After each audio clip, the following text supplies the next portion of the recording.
Hi, TJ Chambers here, and I'm going to show you how to use JWPlayer with your website. So that way you can play videos on your website and do your own hosting.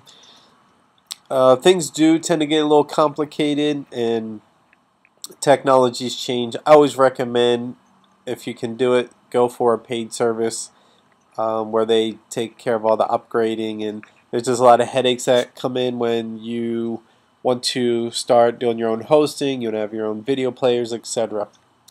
Alright, so let's get started. This is the JWPlayer.com website, and I believe they have two different solutions now, and I'm going to see if I can show them both to you. Alright, so the first one, you'll click here to get started for free, go through a process. Now you have to sign up for an account, and I'm going to sign in. And now that I have signed in here, I'm not even sure what video this is referring to. Oh, I don't know. So I didn't think I have any videos using this program. So now they have some data in here, and this has a hosting tier where they will host your video for you. There's the Player Edition that's free. Account settings. What I'm going to do,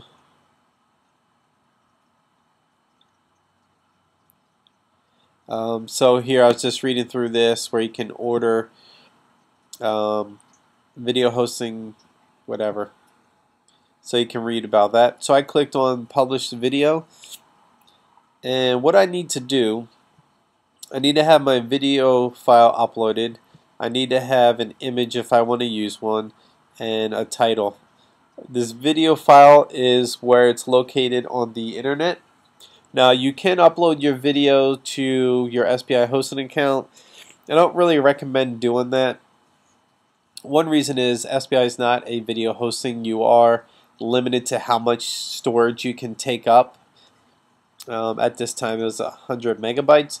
The other issue is that there are issues with SPI's server. Not for whatever reason, videos just can't play across all devices and platforms.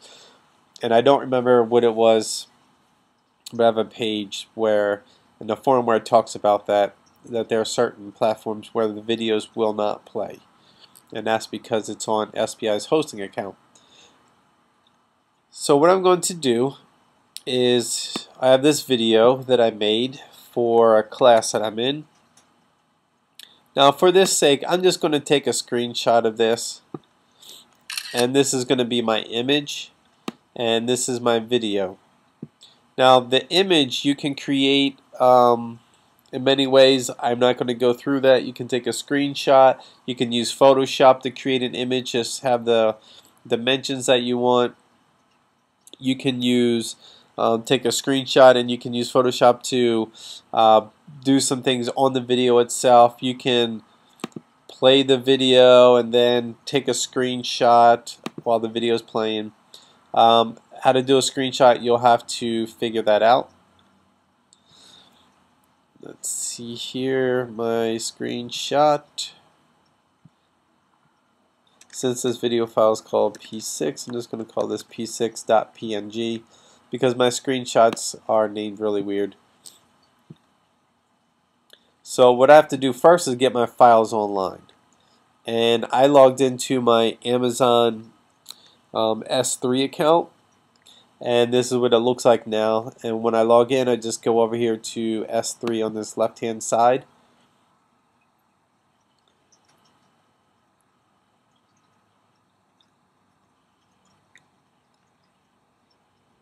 Now what I can do from here is I can create folders, which they are called buckets, if I don't have one. And since I don't have one here, I'll click on create a bucket. And my bucket name is going to be, since my website is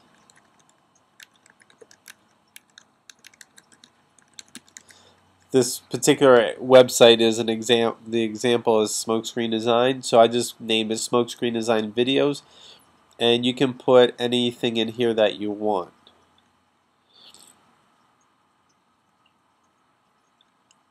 Now this region here, depending where you're located, this says that when you create a bucket, you can choose a region, optimize for latency, minimize costs, or address regulatory requirements.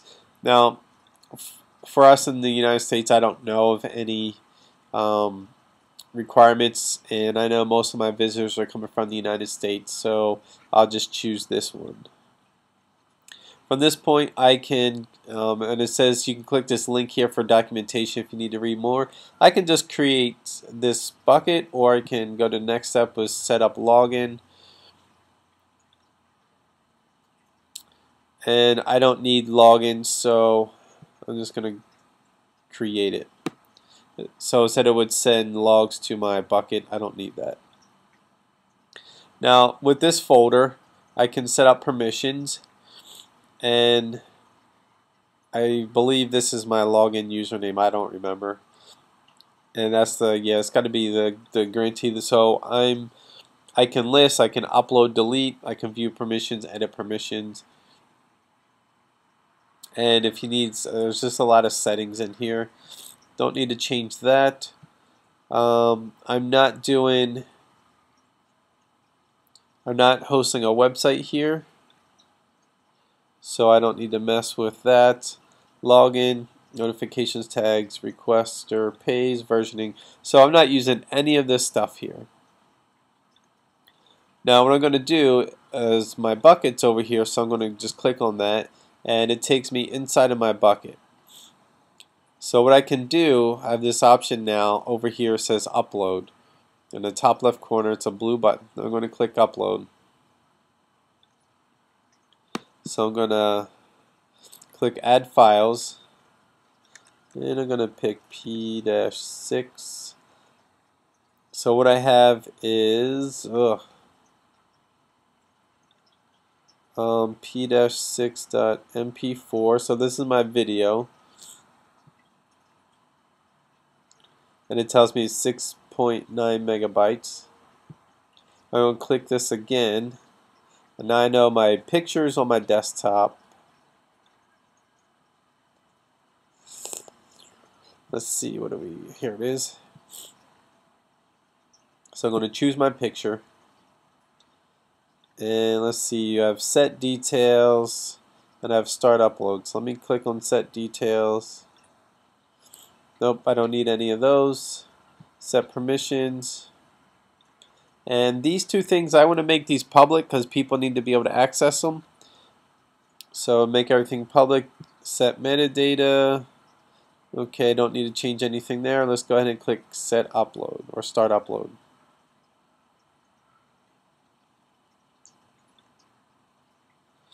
Alright, so here goes the upload.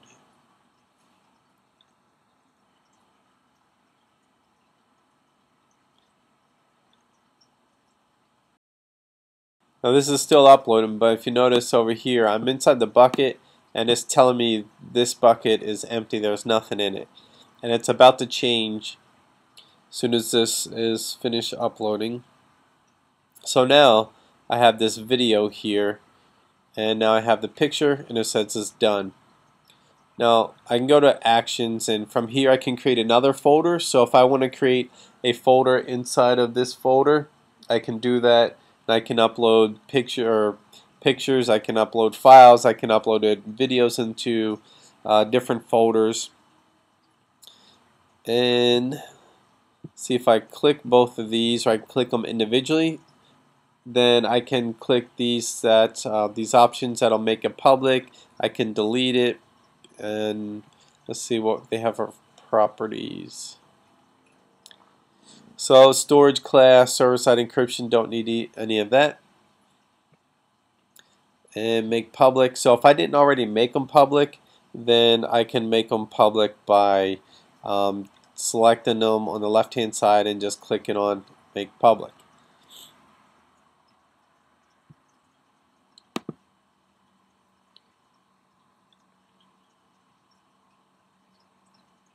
Now, when I select one of them, and then I go up here in the top right, it says properties. It gives me the link to the file, which is right here, and it does not look, it looks like it does not open up in a new window. So if you click this, it might take you right to the video. So let me try to see if I can grab this, or I was going to right click and open in a new window. So it takes me right to the video. Now what I can do is go back to JWPlayer. Here's a media file, which is my video. Close this. Go back to Amazon. And get the link for, or the URL for my picture. Now in most cases what's going to happen, if you don't put a picture in here, it's probably the background is going to be black. So they'll come to a screen with a black background with a play button over top of it. Now this media title will go in the button. So just know that that is public, and I'm going to click on publish. And so this has both responsive and or fixed dimensions. And this video is actually not 16:9, so I'm going to change it to 4:3. Now there are some skins here, but you have to pay to get access to those. And at the bottom, I can choose HTML5, which I'm going to choose because Flash isn't going to work on all mobile devices. And then I can show the control bar. The control bar is the play button and the audio. So if I want to show that I can, otherwise I can uncheck it. Auto start means the video is going to start as soon as they arrive on the page. Repeat is going to make the video repeat after it's done playing. And then mute on start means as soon as it plays it's going to mute the video, and I don't want that. So then what I'm choosing here is show control bar, and you can choose what you want. And let's click on get embed code. Now here it gives me a few pieces of code. This first one, it says insert into the head of your web page. Now you may not have access to your head. If you don't, that's okay. You don't need to do that. Now you only need this one time, so anytime you make any new videos and upload them using this, you only need to do this one time.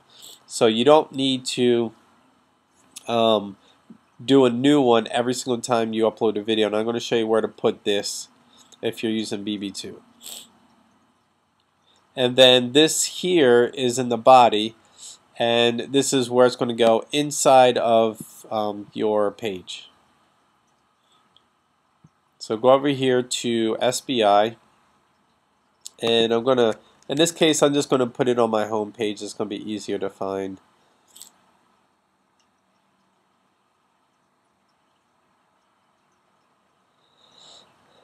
Now if I need to stick this in the head, there's this button right here that says head.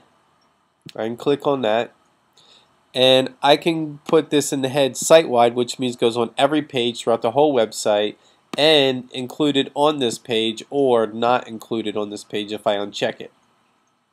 Or I can put it on just this page only.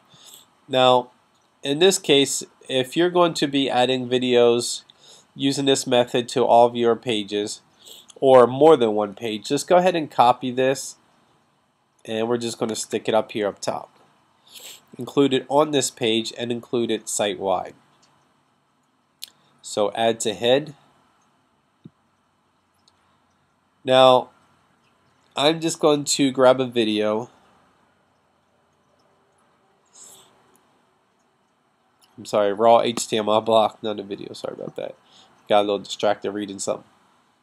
Grab the raw HTML block, and I'm going to stick it on in my page where I want the video to be. In this case, I'm just going to stick it under this first paragraph, and then I'm going to come back here and copy this. Now, one of the good things about this is that they are setting up a unique ID for every video. And previous video players, you had to rename the ID every time because it wasn't going to be unique if you used it more than one time on a page.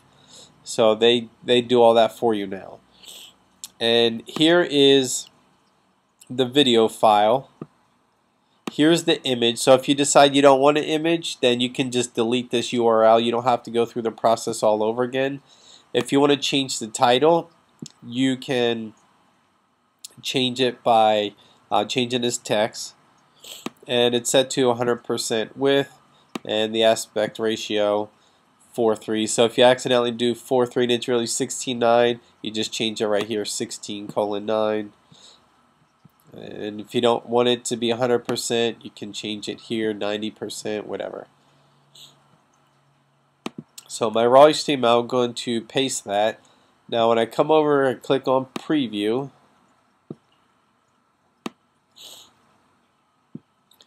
and you see right here it says play this now is the play button. That's where that title text went. Now in this case, I've got this control bar down here, the play button, because that was part of the video of this picture that I took. So if I click that, click play, now it plays my video and it's on my page. And because it's 100%, it's going to take up all the space available here for it. Alright, so let me go back here. And let's say I take out the image. Now keep those apostrophes in there and just delete the file. Now you see how the player is black, or the background is black. And play this now. So you can create your image to stick in there, or however you want to do it. And that is it for using this method of JWPlayer. By the way, don't forget when you're done that you click build it so it can build the page.